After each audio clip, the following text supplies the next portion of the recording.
Hello students, today we will start our fourth chapter of geography मानव विकास। बेटा आज हम geography में 12th क्लास में अपना फोर्थ चैप्टर स्टार्ट करेंगे मानव विकास। मानव विकास क्या होता है, इसकी क्या इम्पोर्टेंस है और इसकी परिभाषा सबसे पहले किसने दी, यूएनडीपी इसकी रिपोर्ट कब से प्रकाशित कर रही है, ये आज हम जानेंगे। तो सबसे पहले मानव विकास क्या होता है। मानव विकास का अर्थ है जीवन में गुणवत्ता का विकास होना, यानी कि हमें हर प्रकार से वो सुख सुविधाएं मिले जिन्हें हम आसानी से जीवन यापन के लिए जरूरी समझते हैं।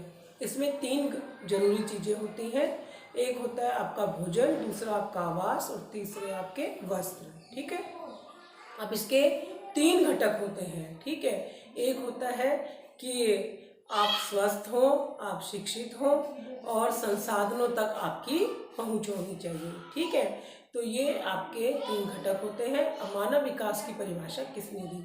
मानव विकास की परिभाषा डॉक्टर महबूबुल हक ने दी थी, जो पाकिस्तान के प्रसिद्ध अर्थशास्त्री हैं। इनके साथ भारत के डॉक्टर अमर्त्य सेन ने भी इस परिभाषा को लिखने में सहयोग किया। भारत के डॉक्टर अमर्त्य सेन ने डॉक्टर महबूबुल हक के साथ इस परिभाषा को परिभाषित किया। सन 1990 से लेकर अब तक लगातार यूएनडीपी जो है वो इसे हर साल प्रकाशित कर रहा है, जिससे हमें ये पता चल जाता है कि किस देश में मानव विकास हो रहा है और कौन सा देश मानव विकास में निचले स्थान पर है।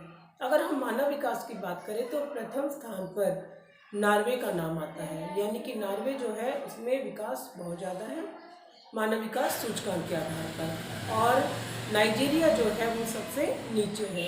मानव विकास की अगर हम बात करते हैं तो तीन प्रकार के देश होते हैं, एक होते हैं जो विकसित देश होते हैं, दूसरे होते हैं जो विकासशील देश होते हैं और तीसरे होते हैं जो पिछड़े हुए देश होते हैं। तो विकासशील देश जो होते हैं वो सारे के सारे एशिया महाद्वीप में पाए जाते हैं, एक जापान को छोड़कर। विकसित देशों की अगर हम बात करें तो ये ज़्यादातर यूरोपीय महाद्वीप में पाए जाते हैं, और अगर हम बात करते हैं पिछड़े हुए देशों की तो ये ज़्यादातर अफ्रीका महाद्वीप में पाए जाते हैं। ठीक है, तो ये तो हो गए हमारे तीन प्रकार के देश और मानव विकास। अब मानव विकास का पैमाना क्या है? देखो बेटा, मानव विकास को मापने का पैमाना ये है कि जिस देश में प्रति व्यक्ति आय अधिक होगी, लोगों के पास सारी जो फैसिलिटीज़ हैं वो अवेलेबल होंगी, जैसे उनको भोजन मिले, उनको मेडिकल फैसिलिटीज़ मिले, हॉस्पिटल यानी कि इसके अलावा स्कूल हो, कॉलेज हो, पीने के लिए साफ पानी उपलब्ध हो। ठीक है, तो ये सारी की सारी चीज़ें क्या होती है, मानव विकास को बढ़ावा देती हैं। अगर हम बात करते हैं गाँव की, तो भारत जो है एक प्रगतिशील राष्ट्र है, यानी कि अभी विकासशील देश है जो अभी विकसित नहीं हुआ है।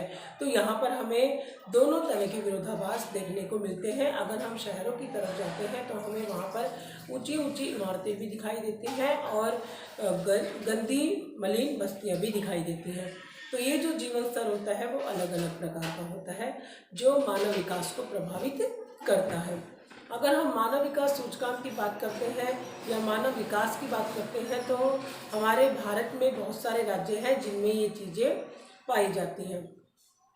बहुत सारे जो हमारे भारत में राज्य हैं वो मानव विकास के मामले में ऊंचे पायदान पे हैं, जबकि अगर हम बात करें बिहार की, उड़ीसा की, पश्चिम बंगाल की, असम की, तो यहाँ पर गरीबी ज़्यादा है, तो यहाँ पर मानव विकास का पैमाना कम है।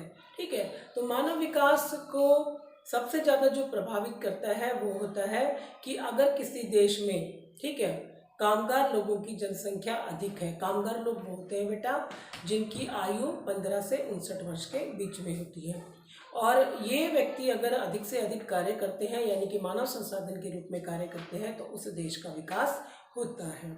और आश्रित जनसंख्या जो होती है उसकी बढ़ोतरी कम होती है। ठीक है, 0 से 14 और 60 वर्ष से ऊपर वाले सारे के सारे आश्रित जनसंख्या वर्ग में आते हैं। तो मानव विकास को बढ़ाने के लिए हमें मानव संसाधन बढ़ाने होंगे और प्रत्येक व्यक्ति तक स्वास्थ्य, शिक्षा और संसाधनों तक पहुंच उनकी सुनिश्चित करनी होगी। Thank you.